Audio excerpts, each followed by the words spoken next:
မင်္ဂလာပါငါပြောသည်ကိုကြော်တာတွေစီနဲ့လောက်တာတွေနဲ့မဟုတ်ဘဲနဲ့စားလို့အရင်ကောင်းတဲ့နည်းလေးတစ်ခုကိုကျွန်တော်ပြန်လဲမျှဝေပေးလိုက်ပါတယ်အရင်ဆုံးရေထဲကိုစားအနှဲငယ်ထည့်ပေးပါရင်နွေးဆူလာပြီဆိုတော့မှကျွန်တော်တို့ငှက်ပြောသီးလေးတွေကိုအခုလိုမျိုးထည့်ပြီးပြုတ်ရှင်နွေးပူလာတဲ့အချိန်ကျမှငှက်ပြောသီးကိုထည့်သွားပေးပါ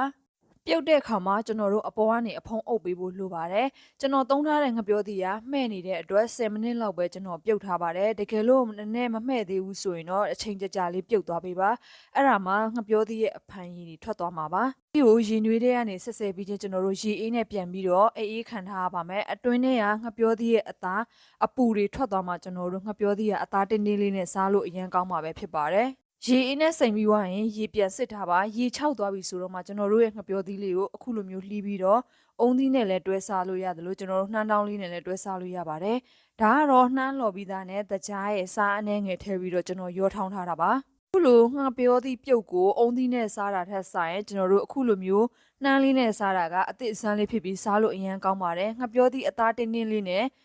ဒီနှမ်းတောင်းလေးနဲ့စားတဲ့အခါမှာအရင်ကိုစားလို့ကောင်းပါတယ်ငါပြောသကြီးကိုမုတ်တွေကြော်စားတာတွေကိုညှိငွေးလာပြီဆိုရင်တော့အခုလိုမျိုးပြုတ်ပြီးစားကြည့်ပါအရန်ကြီးကိုစားလို့ကောင်းပါတယ်အားလုံးကိုကျေးဇူးတင်ပါတယ်